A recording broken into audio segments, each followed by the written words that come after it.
everybody. Welcome to the Stronger Marriage Podcast with Trey and Lee. We are glad that you are here today. We are talking blended families today. Blended families. You know a little bit about this topic, a little bit? Yeah, I came from a blended family. My family was a little blended differently than a lot of people. Don't take that wrong. My father died when I was a little boy. I don't really remember him. And my mom remarried when I was about 6 years old. You were 6. Yeah, about 6 years old. Married a widower with 4 kids. And so I went from having 2 sisters to having 4 sisters and a brand new brother. And I was excited about this. So I grew up in a blended family and experienced some tough times. There was nothing easy or quick about blending a family. But some of my most enjoyable times with my dad was asking him questions about what it was like, because I don't remember, Right, when you were really small. when I was really small and how they did that. Yeah, one thing that makes y'all's situation unique from a lot of families today is that both of your parents experienced the death of a spouse instead of a divorce. Yes. There was no divorce. There were no exes involved, which is what causes a lot of stress in blended families today. So yeah, We're going to talk about some of that. yeah, we're going to talk about some of that. So you don't have a lot of experience with that side of it, but we do feel like we have some pretty good advice where that's concerned. Yeah, we've raised kids. We talk to a lot of families. So we've got 10 tips we're going to share today. Now, just real quickly, I've come up from a blended family. How about you? No, my parents were married until my mom passed away, and nuclear, is that what it's called? It is. A nuclear family. And I was going to bring that up. Traditional. We call it traditional family, and that's kind of changed to nuclear is the word used for today when you have the same mom and same dad and a traditional family. And so that's kind of the new terminology. Interesting stat, there are just a few percentage points less blended families than nuclear or traditional families. Blended families make up a lot of our country. And we get lots of blended family questions. We do a follow-up workshop to our marriage workshop called a Stronger Families workshop, where we talk about parenting and some of the struggles we had as being parents. And we talk about healthy families and blended families and marriage. And if you've ever had a chance to come to one of our family workshops, you've got to hear that, and we're going to share some of that material in here today. Mm-hmm. Yeah, we can't, of course, do all of what we do in our workshop because of our time. Yep. But we are going to share a few things. Before we kick off, I'd love to take just a second and mention a couple of things very quick. Right off the bat, we have coming up an online mini date night's what we're calling it. We're going to take a couple of sessions from our workshop and do those on a Sunday night, October 4th, from 7 to 9 o'clock. And you can find information of that on our webpage that will give you the details and how to get registered. We will have limited space on how it's done, but we think we've explained everything on our webpage really well. Registration will open for that on the 24th.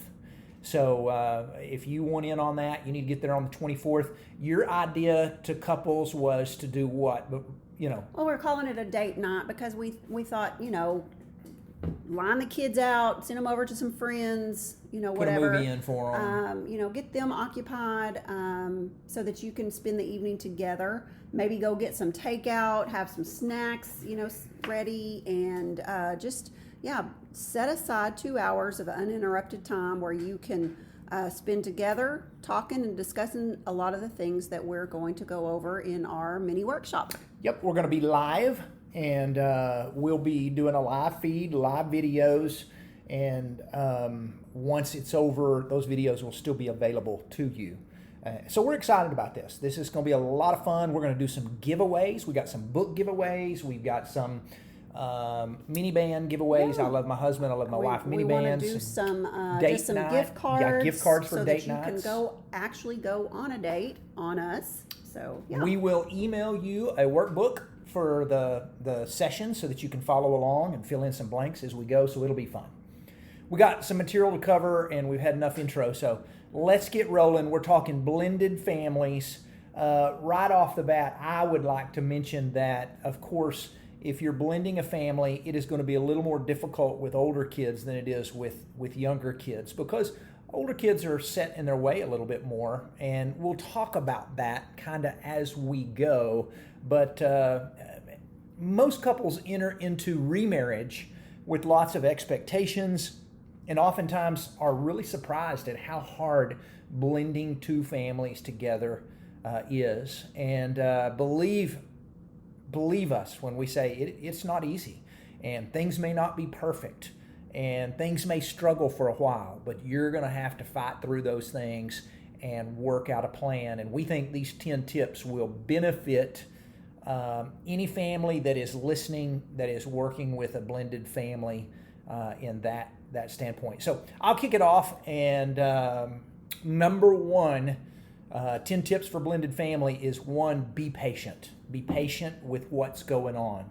And we hear from a lot of couples that have been married for 6 months and they're going, this is so hard. Why is this not working? And we're like, man, it's only been 6 months. It's going to take some time. Yeah, I remember it was several years in my family growing up before I felt like I was living with my brother and sister and not another separate family in the house.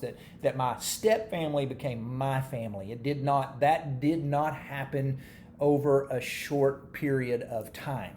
Yeah, man, step family life can be challenging. So don't expect perfection right away. It's going to take time. You know what? You got to acknowledge that it's going to be hard, and it's going to take a long time. There are going to be times where you're going to feel lost. And you can't force your crew to blend together. We'll talk about that more in a minute, but you're going to have to be patient. And for some, as we'll talk in a minute, it may come quick, and for others, it may really, really be hard.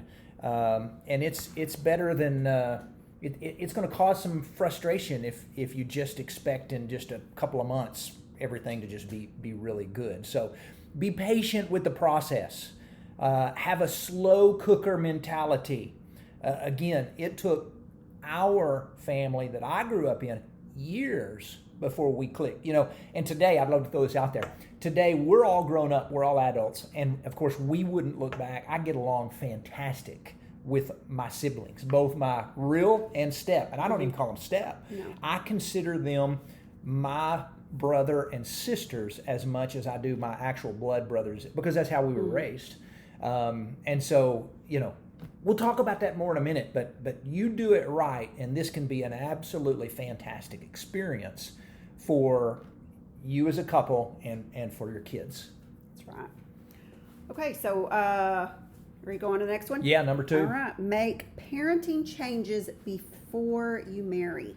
Kind of make plans ahead of time, right? Yeah. You've got to agree with your partner on how you intend to parent together, because you've had different parenting styles coming into marriage. We talked about that a while ago. Spanking is kind of a hot topic these days, and one of you may have thought, spanking's fine. I spanked my kids, and one of you may be really, really against spanking. That's a pretty big issue going into marriage, and you need to talk about that before you get married, and you need to figure out, how you're going to make some compromises there. Because you can't just go into that and realize, think, well, it'll all work itself out. We'll just deal with it when we get to it. That's dangerous. That's real dangerous. Yeah. In fact, I want to reemphasize something Lee just said. One of the worst things you can do is go into marriage going, well, I know we don't have a lot of stuff figured out, but we'll play it by ear as it comes up, and that's dangerous. It is dangerous. That's dangerous even if you're not blending a family. That's dangerous for any couple that's planning to get married. You need to go into marriage with a plan. Yeah, you do. Yeah, and you play that and to blended families. We'll talk about that again more in a minute too. But do not just go into this going, well, we know we don't have it all figured out, but we'll make it up as we go. That just doesn't work that way.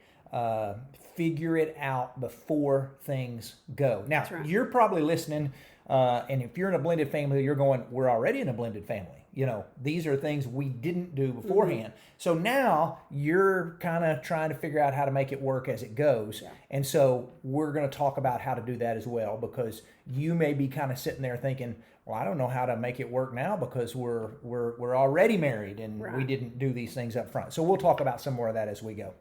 Okay, so you need to nurture your marriage. This is number 3. Number 3 is nurture your marriage. And this may have needed to be at number 1, but that's okay. If we didn't put them in any kind of order of importance, we are just talking through this. And what that means is you're going into marriage, you're excited about it.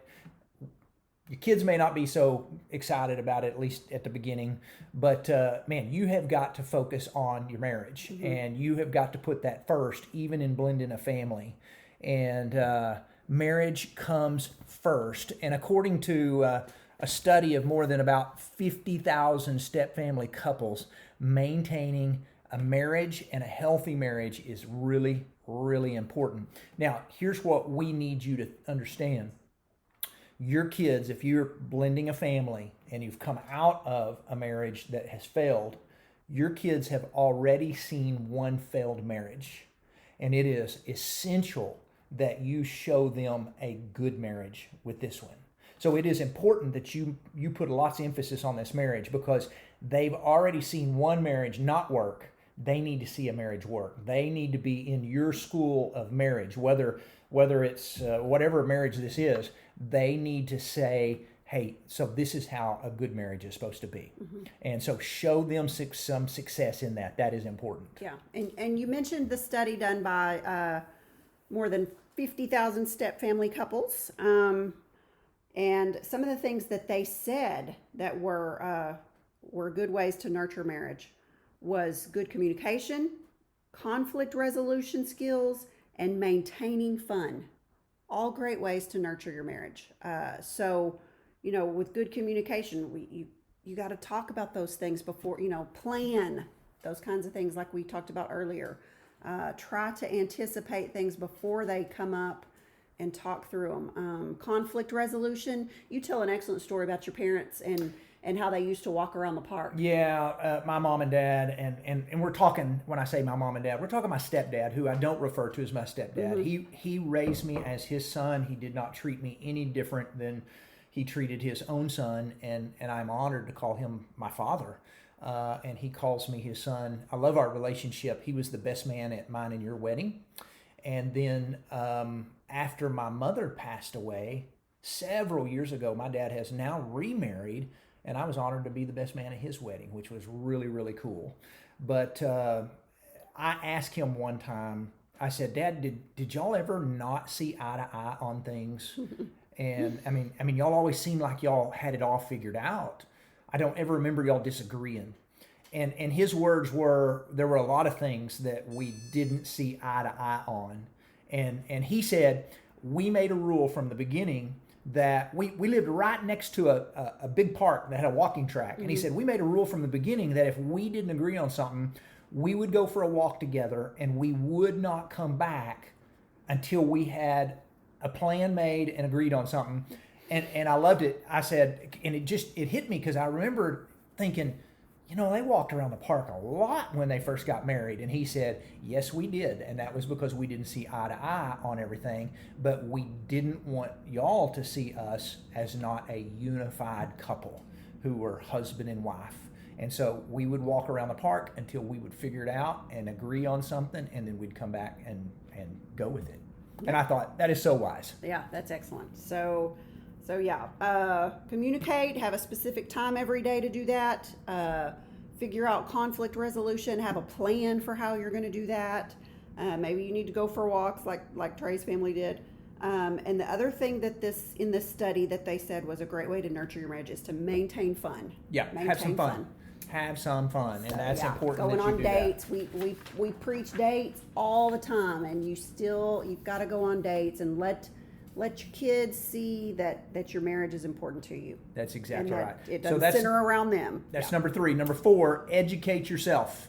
You need to be educated on how to blend a family. Yeah. And you do this through 2 ways. Actually, there's a lot of ways you can do it, but 2 that really set out to us. Number 1, find a book. Educate yourself on blended families. There is an absolutely fantastic book that we recommend to all blended families. We take it to our family workshop called The Smart Step Family. Mm-hmm. And there's a second book to that called The Smart Step Family Marriage. Yes. And that is by Ron Deal. And we'll put a link in the notes on this today if you're trying to find that. So educate yourself. And you go, well, I may not be a reader. Well, be a reader if that means educating yourself. You become a reader. You're listening to a podcast, so I'm sure that there are podcasts out there on blended families yes. that are excellent. Educate yourself. Yes. Talk to other people. Find some people who have been successful in blending families and go, what should we do? What should we not do? So use this as an opportunity to ask some questions of other people. That's important. Educate yourself. Don't just say, we'll try and figure it out. Yeah. Exactly. Yeah, finding some mentors is great. A couple that's blended a family that's been married for several years, and you can see that they seem like they're doing some things right. Man, they would be an invaluable resource to talk to. So. Yep. So number 5. The next one is to make sure you step in your kids' shoes. This is a hard transition for kiddos. Yeah, this is really important. Put yourself in your kids' shoes. Yeah. Now, the thing is, and the reason behind this is because you're going into this marriage excited. You're going into this marriage and it's happy, but your kids may not be. They may still be hurting, and you have compassion for those kids.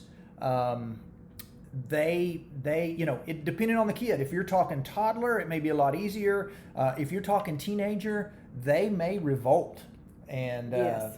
and kick back, and you may be going, what in the world is going on? And you be patient with them, because they may be, your kids, you may have a young kid that handles it well and an older kid that doesn't. Mm-hmm. Don't come along to the older kid and go, why can't you handle this like your brother or your sister? Right. Don't say that, because everybody's going to handle this at their own stage. But you put yourself in your kid's shoes. That is really important. There's a phrase that says, hurt people hurt people. Explain how that would work with kiddos. Yeah, I mean, if they're hurting, then they're going to lash out at you. They're going to lash out at the step parent. They're going to lash out at siblings. I mean, yeah, don't expect them to just come into this and it's all going to be, fun and sunshine and roses and happiness, because there are some kids, regardless of their age, whether they're young or old, that just don't do change well. And so when that kid revolts, you be patient with them. They're hurting. They're not as excited about all this as you were. This is new to them, and this is hard. You put yourself in their shoes. And they, there may need to be some counseling involved in some certain situations that can just help all of you through a transition period. Yeah, that is true. That is true. Number 6, always have your spouse's back. One of the things that you're going to find that you probably already found is your kids will play one of you against the other. And even if you're not in a blended family, right. Our kids do that. But you always have your spouse's back. You stick up for one another. And that's something I specifically, distinctly remember my mom and dad doing. Even very early, you could not pit one of those against another one. And if you kind of, used a tone with the new mom or the new dad, the other one would go, we don't do that. That's not going to happen. So you have your spouse's back. That is important, especially in front of your kiddos. Y'all look unified. Yeah. You are a united front, so yes. Number 7, be specific. That's such a hard word for me to to say. I have to think of that word. Specific. Meaning, there's a lot of change in your house, and you just can't expect your kids to know what is expected of them. Mm-hmm. And you're going to have to be specific. We expect this from you. We don't expect this from the old family. They may have expected one thing, the new family, something new. You're going to have to be specific. You can't just come along and go, well, you should know this, or you should figure this out. You communicate over and over and over. They need to know specifics on what you expect of them. That works true with your spouse and everything else, your new spouse, but you don't come along and just expect them to know. You've got to be very specific on rules, what's expected, how to treat their siblings, whatever it is. Yeah, it's probably a good idea to sit down, ever so often and just have a little, we used to call them family meetings. Yeah, our kids still talk about that. We need to have and they would meeting. all kind of go, oh, not a family We tell everybody, meeting. okay, just get whatever you're doing in 10 minutes, we're headed to the living room for a family meeting, and yeah. We'd talk some stuff out, and then every now and then they would go, hey, can we have one of those family meetings again? Yeah, it's I'd be curious to see if they remember that, but yeah, we need to have a family meeting sometime. It's good. That's good for families to have a specific time to sit down and talk things out together. Yeah. Husbands and wives need to do that alone, but I think it's good for family units to come together and have communication time as well. Yep, that is true. All right, this is a big one. Number 8 is really important. Spend time with your kids. Or we used to call it date your kids, meaning spend time with individual kids. And especially in a blended family, I remember, and I keep using my dad for an example because he was my stepdad. Mm-hmm. I remember him going to the backyard and playing catch with me. I remember him sneaking off with me, and we'd go get a milkshake together, just me. There's 6 other siblings in that house. Now, this was not a regular thing to where I got all the milkshakes and I got all his attention. Mm-hmm. He did that with all the kids, where he just gave me some time for us to build a relationship because we didn't have one. So you spend time individually with those kids, especially those kids that are not your kids by birth, and you get to know them and spend some time with them. One of the things that I just love is the phrase, love trumps DNA.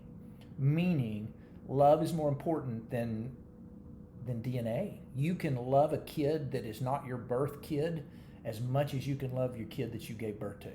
And I feel like in our family growing up that our parents loved us all that way. There were no his, mine, ours. It was, we are a family, and you will treat everyone like they are your brother and your sister and your mother and your father. Love your kids. Love trumps DNA. It's excellent. Yeah, good stuff. Let's do the last 2. All right. Tell us about how to be respectful to the ex. This is a big one because exes are involved, and this makes it tough because you've got kids probably spending either the week or the weekend. You're sharing kids. You have an ex out there, and so let us just say this is really important. Be respectful to the ex, meaning your job in life is not to talk down on them. When your kids are around and your kids hear it, that is their mother, that is their father, and trash talking them does not make things better. You be respectful to them. Now, we also say, but make clear boundaries. You're in a new marriage, or you're in a marriage, and you don't overstep those boundaries with your ex. Meaning, we're going to be respectful to the ex, but we don't need a relationship with the ex anymore. And so you communicate with your new spouse, what are you comfortable with? Usually it should be, we're sharing facts. We're sharing details about our kids, not we're not best friends anymore. We are not best friends anymore. Yeah. That is not good for your marriage. So you understand, you be respectful to the ex, but you have some clear boundaries. That's good. Good stuff. So you would tell about? Yeah, I would love for you. This is such a great. So I have a friend that her marital status went from happily married to divorced in a pretty short period of time. Yeah. And I mean, she had every right to be angry and bitter and resentful of the situation that she found herself in. And she could have made things, really hard for. Can I say her husband was a jerk? Yeah. I'll just say that. Yeah. So, it was hard and she wasn't happy, but she realized, and she could see, she had, one of her kids was a teen, and she could see how hard everything was on her kiddos, and she just said, you know what? I am angry and I am bitter and I am resentful, but my kids aren't going to see that.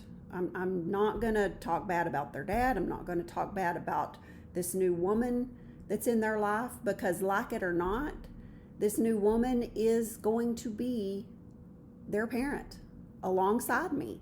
And, she just kind of pretty much put on her big girl panties and said, we're going to do this together. We're in this together. And for the good of my children, I'm not going to make things hard on everybody. I'm going to realize that we're in this together. And so I'm going to cooperate. I'm going to be respectful. I'm going to talk kind. We're going to communicate with each other about what's best for our children. And I admire her so much for the attitude that she had. And, it not only was it good for her kids, it was good for her to kind of get past the anger and instead of harboring all that. It really was probably very, very good for her as well. Yeah, and it blessed her kids. It was the right thing to do. She had a choice of getting better or bitter. Exactly. And she chose to get better. She did. And it blessed everybody involved because of it. And so I was impressed with her maturity. Absolutely. Finally, number 10. This is, again, these are not in any order, but we want to throw this out there. Ask God for help. Pray regularly for wisdom for your kids and for your marriage. Ask God to bless your marriage, to bless your kids. We love the story. We talk about this in detail in our workshop and don't have time to cover it today, but we love the Bible story of Samson and the fact that Samson's mom and dad before Samson was born, Samson's mama got a visit from an angel. This is in the book of Judges in your Bible. Got a visit from an angel saying, you're going to have a special kid in about a year, and you're going to raise him a certain way, and kind of gave a few little details and checked out. And so when Dad got home, she told him, said, hey, I got a visit today from an angel, and we're going to have a special kid about this time next year, and there's a few things we need to know about this kid. And he goes, did you ask him any more questions? And I'm paraphrasing here. And she goes, well, no. And he goes, why? Well, you should have asked more questions. So they pray, Lord, please send that guy back, that angel back, to answer some questions that we have about how to raise this child.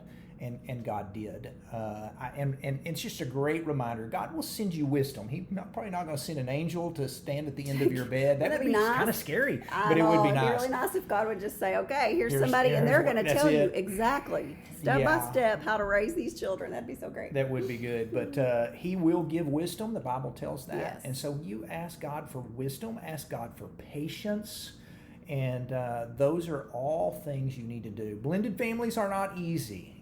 And you got this. Don't check out on it just because it gets tough. And it may be years, literally years. You may have children leave the home and you think, well, that was totally a failure. And years down the road, they may come back and go, thank you for what you did. It made a difference as a family in my world, because, hurt people, and it may take them a few years to realize that was what was going on. Yeah. Good stuff.